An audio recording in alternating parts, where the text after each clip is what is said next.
নবীজি বলছেন একদিন সাহাবীদের মজমায় একদিকে তাকাইয়া বলছেন যুদ্ধের জন্য ফান্ড কালেকশন করতেছে, দান। আল্লাহর নবী বলেন এদিক থেকে আছো কে? যুদ্ধের জন্য দান করবা। ওসমান বললেন দাঁড়ায়া 100 উট আল্লাহর রাস্তায় দান করলাম। আল্লাহর নবী এদিক দিয়ে হাত বাড়ায় বলছে এদিকে আছো কে? আল্লাহর রাস্তায় দান করবা। ওসমান ওই দিক দিয়ে ঘুরে এসে এনে আইয়া দাঁড়াইয়া কয় 100 উট আল্লাহর রাস্তায় দান করলাম। 200 হইল। মাঝ বরাবর হাত দেখাইয়া নবী বলছে এদিকে কে আছো? আল্লাহর রাস্তায় যুদ্ধের জন্য দান করবা। ওসমান এখানে এসে বলছে আল্লাহর রাস্তায় আরো 100 উট আল্লাহর রাস্তায় দান করলাম। 300 হইল। ভাইয়া 6 বার নবীজি বলছে আর কে আর কে আর কে?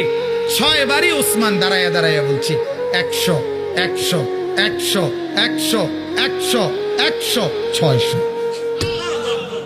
কয়শো? 600 উট। এবার আল্লাহর নবী হাসি দিছে আর ওসমান দাঁড়াই আবার বলছে ইয়া রাসূলুল্লাহ 100 ঘোড়াও আল্লাহর রাস্তায় দান করলাম। নবীজি খুশিতে চেহারা মুবারক নূরের চেহারা চিকচিক করছে। হযরত ওসমান বলছে ইয়া রাসূলুল্লাহ একটু অপেক্ষা করেন, আমার দান করা শেষ হয় নাই, আমি ঘরের থেকে একটু আইতে আসি। হযরত ওসমান ঘরে গেছেন, রুমাল বিছিয়ে দিয়া বিবিকে বললেন স্বর্ণ গহনা অলংকার যা আছে সব দাও। স্ত্রী বললেন কেন?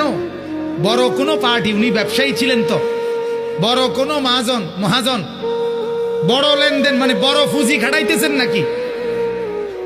হযরত ওসমান বললেন হ্যাঁ বিবি, আজ আরশে আজিমের মালিকের সাথে পুঁজি খাটাইতেছে। আজকের মহাজন সবচেয়ে বড় মহাজন, আজ জান্নাতের বিনিময়ে পুঁজি খাটাচ্ছি বিবি। হযরত ওসমান সমস্ত গহনা স্বর্ণ রৌপ্য নিয়ে আল্লাহর নবীর সামনে রুমাল খুলে দিছে। হাদিসে আছে আল্লাহর নবী এক হাতে স্বর্ণের টুকরা এক হাতে রৌপ্যের টুকরা হাতে তুলে আল্লাহর নবী তখন বলছেন আল্লাহুম্মা ইন্নী রাযীতু আন উসমান ফারদি আনহু।